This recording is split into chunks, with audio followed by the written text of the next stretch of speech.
Novo Testamento, livro de Tiago. Não deixe de se inscrever e compartilhar para ajudar o canal a crescer. Desde já agradeço a todos. Muito obrigado. Bíblia, King James atualizada. Capítulo 1. Tiago, servo de Deus e do Senhor Jesus Cristo, as 12 tribos dispersas entre as nações. Saudações. Como atravessar as provações. Meus amados irmãos, considerai motivo de júbilo o fato de passardes por diversas provações, porquanto sabeis que a prova da vossa fé produz ainda mais perseverança, e a perseverança deve ter plena ação, a fim de que sejais aperfeiçoados e completos, sem que vos falte virtude alguma. Como ganhar sabedoria? Se algum de vós tem falta de sabedoria, rogai a Deus, que a todos concede liberalmente, com grande alegria. Todavia, peça com fé, sem qualquer sombra de dúvida, pois quem crê com reservas é semelhante à onda do mar, agitada e levada pelos ventos. Não imagine tal pessoa que assim receberá coisa alguma do Senhor, pois é vacilante e inconstante em todos os seus caminhos. Tudo passa, e passa depressa. Contudo, o irmão de condição humilde deve gloriar-se em sua dignidade, o irmão rico deve orgulhar-se em sua pequenez, pois ele também passará como a erva do campo, porque o sol se levanta com seu calor intenso e seca a planta, cai, então, a sua flor, e toda a sua beleza e glória desvanecem. Da mesma forma, o rico definhará em meio a seus muitos compromissos. Provação e tentação se diferem. Feliz a pessoa que persevera na provação, porquanto, após ter sido aprovada, receberá o prêmio da coroa da vida, que Deus prometeu aos que o amam. Entretanto, ninguém ao ser tentado deverá dizer, estou sendo tentado por Deus. Ora, Deus não pode ser tentado pelo mal, e a nenhuma pessoa tenta cada um, porém, é tentado pelo próprio mau desejo, sendo por esse iludido e arrastado em seguida. Esse desejo, tendo concebido, faz nascer o pecado, e o pecado, após ter se consumado, gera a morte. Deus nos gerou para abençoar, meus amados irmãos. Não vos permitais ser enganados. Toda boa dádiva e todo dom perfeito vem do alto, descendo do Pai das luzes, em quem não há oscilação, como se vê nas nuvens, inconstantes de acordo com a sua vontade. Ele nos gerou pela palavra da verdade, a fim de sermos como que os primeiros frutos de toda a sua criação. Como viver a palavra de Deus. Assim, meus queridos irmãos, tende estes princípios em mente. Toda pessoa deve estar pronta para ouvir, mas tardio para falar e lento para se irar, porque a ira do ser humano não é capaz de produzir a justiça de Deus. Portanto, livrando-vos de todo tipo de impureza moral e aparência de maldade, recebei humildemente a palavra em vós implantada, a qual é poderosa para salvar a vossa vida. Sede praticantes da palavra e não simplesmente ouvintes, iludindo a vós mesmos, porquanto,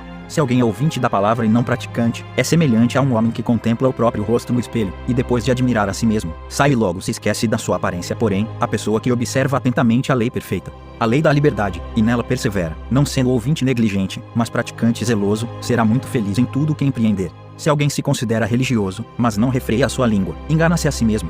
Sua espiritualidade não tem valor real algum. A religião que Deus, o nosso Pai, aceita como sincera e imaculada esta: cuidar dos órfãos e das viúvas em suas dificuldades e, especialmente, não se deixar corromper pelas filosofias mundanas. Capítulo 2. Não fazer acepção de pessoas. Caros irmãos, como crentes em nosso glorioso Senhor Jesus Cristo, não façais acepção de pessoas, tratando-as com preconceito ou parcialidade. Se, por assim dizer, entrar na vossa sinagoga algum homem com anéis de ouro nos dedos, trajeando roupas caras, e, ao mesmo tempo, entrar uma pessoa pobre, vestindo roupas velhas e sujas, e tratardes com atenção especial ao homem bem trajado, e o honrardes dizendo, eis aqui um lugar digno da tua pessoa. Assenta, pois, mas disserdes ao pobre, tu podes ficar ali em pé, ou assenta-te no chão, próximo ao estrado onde ponho os meus pés. Não fizestes discriminação preconceituosa e vos tornastes como juízes que usam critérios perversos. Ouvi, meus amados irmãos, não escolheu Deus os que para o mundo são pobres, para serem ricos em fé e herdeiros do reino que ele prometeu aos que o amam. Contudo, vós tendes menosprezado o pobre, e não são os ricos que vos oprimem. Não são eles que vos arrastam para os tribunais, não são os ricos que blasfemam o bom nome que sobre vós foi invocado. Se vós, entretanto, observais a lei do reino, como está registrada na Escritura, e que ordena, amarás o teu próximo como a ti mesmo, então estareis agindo corretamente. Se, todavia, tratais as pessoas com parcialidade, estareis incorrendo em pecado e sereis condenados pela lei como transgressores, porquanto, quem obedece a toda a lei, mas tropeça em apenas uma das suas ordenanças, torna-se culpado de quebrá-la integralmente, pois aquele que proclamou, não adulterarás, também ordenou, não matarás. Ora, se não adulteras, porém cometes um assassinato, te tornaste da mesma forma transgressor da lei. Falai e procedei com todos, como quem haverá de ser julgado pela lei da liberdade. Pois será exercido um juízo sem misericórdia sobre quem também não usou de compaixão. A graça triunfa sobre o juízo. As atitudes demonstram a fé. De que adianta, meus caros irmãos, alguém proclamar sua fé, se não tem obras? Acaso essa fé pode salvá-lo se um irmão ou uma irmã estiverem necessitados de roupa e passando privação do alimento de cada dia, e qualquer dentre vós lhes disser, ide em paz, aquecei-vos e comei até satisfazer-vos, porém sem lhe dar alguma ajuda concreta? De que adianta isso? Desse mesmo modo, em relação à fé, por si só, se não for acompanhada de obras, está morta. Entretanto, alguém poderá afirmar, tu tens fé, eu tenho as obras, mostra-me tua fé sem obras, e eu te demonstrarei minha fé mediante as obras que realizo. Crês tu, na existência de um só Deus? Fazes bem. Até mesmo os demônios creem e tremem. Queres, pois, assegurar-te, ó homem insensato, de que a fé sem obras é de fato inútil? Ora, não foi Abraão, nosso pai na fé, justificado por obras, quando ofereceu seu próprio filho Isaque sobre o altar. Vez dessa forma que tanto a fé como as obras estavam agindo juntas, e a fé foi aperfeiçoada pelas obras, cumpriu-se, assim, a escritura que declara: Abraão creu em Deus, e isso lhe foi creditado como justiça, e ele foi chamado amigo de Deus. Observais que uma pessoa é justificada por meio das suas ações, e não simplesmente por dizer que crê. Exemplo semelhante é o de Raabe, a meretriz. Não foi ela aceita por Deus pelas obras, quando acolheu os mensageiros de Israel e os conduziu à liberdade por um outro caminho. Portanto, assim como o corpo sem espírito está morto, da mesma forma a fé sem obras está morta. Capítulo 3. Caros irmãos, não vos torneis muitos de vós mestres, porquanto sabeis que nós, os que ensinamos, seremos julgados com maior rigor. Afinal, todos tropeçamos de muitas maneiras. Se alguém não peca no falar, tal pessoa é perfeita, sendo igualmente capaz de dominar seu próprio corpo. Ora, ao colocarmos freios na boca dos cavalos, para que eles nos obedeçam, conseguimos controlar o animal todo. Observai, por exemplo, os navios, embora sejam de grande porte e impelidos por fortes ventos, são dirigidos por um leme muito pequeno, de acordo com a vontade do piloto. Do mesmo modo, a língua é um pequeno órgão do corpo, no entanto se vangloria de grandes realizações. Vede como um bosque imenso pode ser incendiado apenas por uma fagulha. Semelhantemente, a língua é fogo. É um mundo de iniquidade. A língua está localizada entre os órgãos do nosso corpo, e pode contaminar a pessoa por inteiro.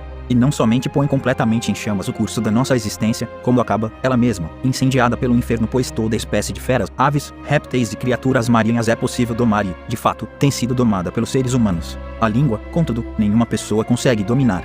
É um mal incontrolável, cheia de veneno mortal. Com a língua bendizemos o Senhor e Pai, porém com ela amaldiçoamos nossos semelhantes, criados à imagem de Deus. Da mesma boca procedem bênção e maldição. Meus queridos irmãos, isso não está certo. Acaso pode uma mesma fonte jorrar água potável e água salobre? Ora, meus irmãos, é possível que uma figueira produza azeitonas ou uma videira, figos? Assim, também, uma fonte de água salgada não pode jorrar água doce? Cultivemos a sabedoria dos céus. Quem, dentre vós, é sábio e tem verdadeiro entendimento, que o demonstre por seu bom proceder cotidiano, mediante obras praticadas com humildade, que tem origem na sabedoria. No entanto, se abrigas em vosso coração inveja, amargura e ambição egoísta, não vos orgulheis disso, nem procureis negar a verdade, porquanto esse tipo de sabedoria não vem dos céus, mas é terrena, não é celestial, mas demoníaca. Pois, onde existe inveja e rivalidade, aí há confusão e todo tipo de atitudes maléficas. Porém, a sabedoria que vem do alto é antes de tudo pura, repleta de misericórdia e de bons frutos, imparcial e sem hipocrisia. Ora, a justiça é a colheita produzida por aqueles que semeiam a paz. Capítulo 4. De onde vêm as batalhas e os desentendimentos que há entre vós?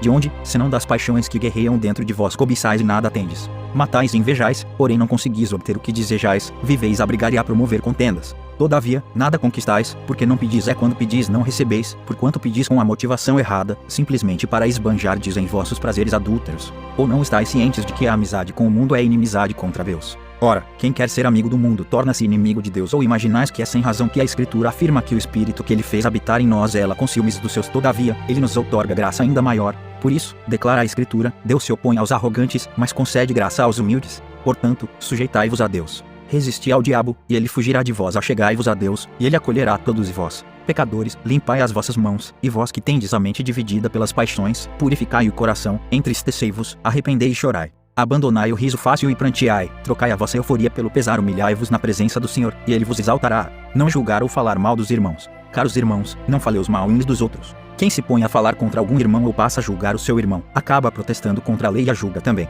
Ora, se passas a julgar a lei, cessas de obedecê-la e assumis a posição de juiz. Um só é o legislador e juiz, aquele que pode salvar e aniquilar. Tu, no entanto, quem és, para julgar o teu semelhante? Submeter nossos planos a Deus. Agora, prestai atenção, vós que aclamais, hoje ou amanhã iremos a tal cidade, lá nos estabeleceremos por um ano, negociaremos e obteremos grande lucro. Contudo, vós não tendes o poder de saber o que acontecerá no dia de amanhã, que é a vossa vida. Simplesmente, como a neblina que aparece por algum tempo e logo se dissipa. Em vez disso, devíeis afirmar, se o Senhor quiser, viveremos e faremos isto ou aquilo. Entretanto, estáis agora vos orgulhando das vossas capacidades. E toda vanglória como essa é maligna. Refleti sobre isto, pois, quem sabe que deve fazer o bem e não o faz, comete pecado. Capítulo 5. E agora, prestai atenção, vós, os ricos. Chorai e arrependei-vos, porquanto desgraças haverão de cair sobre vós. Vossas riquezas apodreceram, e vossas roupas finas desvaneceram, roídas pela traça vosso ouro e vossa prata, todos estão oxidados. E a ferrugem deles testemunhará contra vós, e, assim como o fogo, vos devorará a carne. Tendes acumulado bens demais nestes últimos tempos. Eis que o salário dos trabalhadores que ceifaram os vossos campos, que vós, desonestamente, deixastes de pagar, está clamando por justiça. E tais clamores chegaram aos ouvidos do Senhor dos Exércitos. Tendes vivido regaladamente sobre a terra, satisfazendo todos os vossos desejos, e tendes comido até vos fartardes. Como em dias de festa condenais e matais o justo, sem que ele tenha vos oferecido qualquer resistência. Coragem no dia do sofrimento. Portanto, meus irmãos, sede pacientes até a vinda do Senhor. Observai como o lavrador aguarda o precioso fruto da terra, esperando com paciência, até que receba as primeiras chuvas de outono e as que encerram a primavera. Sede vós, igualmente, perseverantes. Fortalecei o vosso coração, porquanto a vinda do Senhor está próxima, irmãos. Não vos queixeis uns dos outros, para que não sejais também assim julgados. Eis que o juiz está às portas, irmãos. Tomai como exemplo de paciência e perseverança a atitude dos profetas, que pregaram em nome do Senhor, diante do sofrimento eis que consideramos bem. Aventurados todos quantos demonstraram fé ao atravessar muitas aflições. Tendes ouvido falar a respeito da paciência de Jó e bem sabeis que solução final o Senhor lhe providenciou. Ora, o Senhor é pleno de compaixão e misericórdia. Orientações finais. Contudo, meus queridos irmãos, não jureis, nem pelo céu, nem pela terra, tampouco façais qualquer outro juramento. Seja suficiente a vossa palavra, sendo sim, que seja sim, quando não, não. Procedei assim para não cairdes em condenação. Está alguém entre vós sofrendo? Faça oração. Há alguém encorajado entre vós? Cante louvores. Algum de vós está doente? Chame os presbíteros da igreja, a fim de que estes orem sobre a pessoa enferma, ungindo-a com óleo em o nome do Senhor. E a oração, feita com fé, curará o doente, e o Senhor o levantará.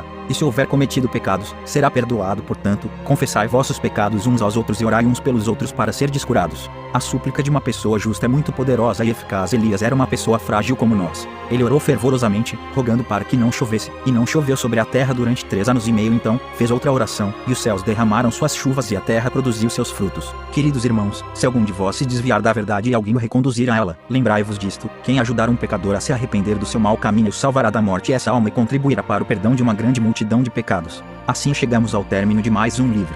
Este foi um dos livros da Bíblia Sagrada, livro de Tiago, Novo Testamento.